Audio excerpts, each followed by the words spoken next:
নমস্কার, আমি দেবজ্যোতি। কলকাতা টিভি ডিজিটালে আপনাদের সকলকে স্বাগত জানাই। আর কিছুদিনের মধ্যেই জাতীয় নির্বাচন কমিশন নির্বাচনের নিঘণ্ট ঘোষণা করবেন।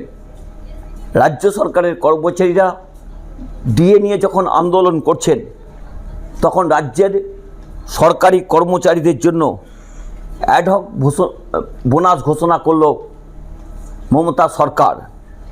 গতবারের চেয়ে তা বাড়ল, তার ঊর্ধ্বসীমাও কিন্তু বেশ কিছুটা বেড়েছে।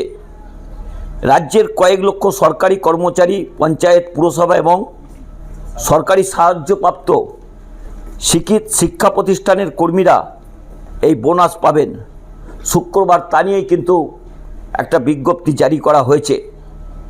রাজ্য সরকারি কর্মচারীদের জন্য অ্যাডহক বোনাস ঘোষণার পরেই সাধারণ কর্মীদের মধ্যে যথেষ্ট উচ্ছ্বাস লক্ষ্য করা গেছে। কেউ কেউ তাকে কটাক্ষ করেছেন। গতবারের চেয়ে এবারের বেতনের ঊর্ধ্বসীমা আরও 2000 টাকা করে বাড়িয়েছে।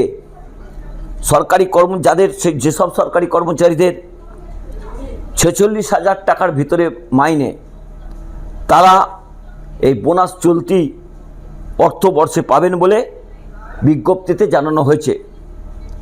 শুক্রবার রাজ্য অর্থ দপ্তরের পক্ষ থেকে এই বিজ্ঞপ্তি জারি করা হয়েছে। রাজ্য সরকারের যেসব কর্মীরা 46,000 টাকার কমে মাইনে পায়, তারা কিন্তু এই অ্যাডহক বোনাসটি পাবেন।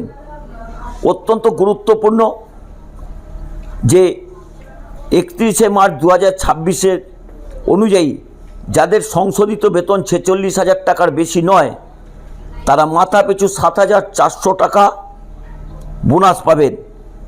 নির্দিষ্ট শর্ত সাপেক্ষে চুক্তিভিত্তিক কর্মী এবং 6 মাসের পরিষেবা সম্পন্ন কর্মীরা এই বোনাস পাওয়ার যোগ্য। অর্থাৎ যারা অস্থায়ী কর্মী রয়েছেন বা কন্ট্রাকচুয়াল রয়েছেন, তারাও কিন্তু এই বোনাসগুলি পাবেন বলে অর্থ দপ্তরের পক্ষ থেকে যে নির্দেশিকা জারি করা হয়েছে তার থেকে পরিষ্কার হচ্ছে। 2019 সালে পশ্চিমবঙ্গের চাকরি নীতি মেনে এই বোনাস দেয়া হবে। এর মধ্যে বাড়ি ভাড়া, চিকিৎসা খরচা এবং ভর্তুকি বাবদ কোনো ভাতা সংযুক্ত নয়। এর ফলে রাজ্যের কয়েক লক্ষ সরকারি কর্মচারী, পঞ্চায়েত, পুরসভা এবং সরকারি সাহায্যপ্রাপ্ত শিক্ষা প্রতিষ্ঠানের কর্মীরা এই বোনাস পাবেন।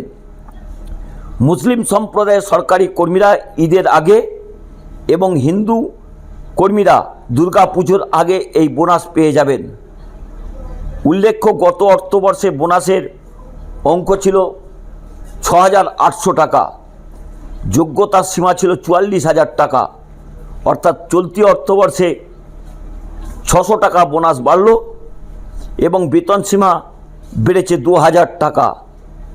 বিরোধীদের দাবি ছিল যে ডিএ বাকি রয়েছে রাজ্য সরকারি কর্মচারীদের, সেটা দেয়া হোক।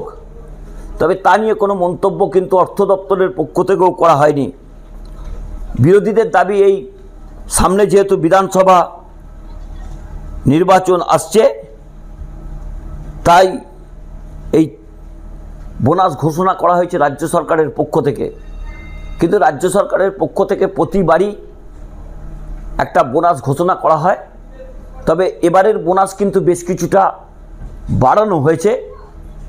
এখানেও সরকারি কর্মচারীদের মন জয়ের একটা প্রচেষ্টা কিন্তু রাজ্য সরকারের পক্ষ থেকেও যে আছে, তা কিন্তু দিনের আলোর মতো পরিষ্কার।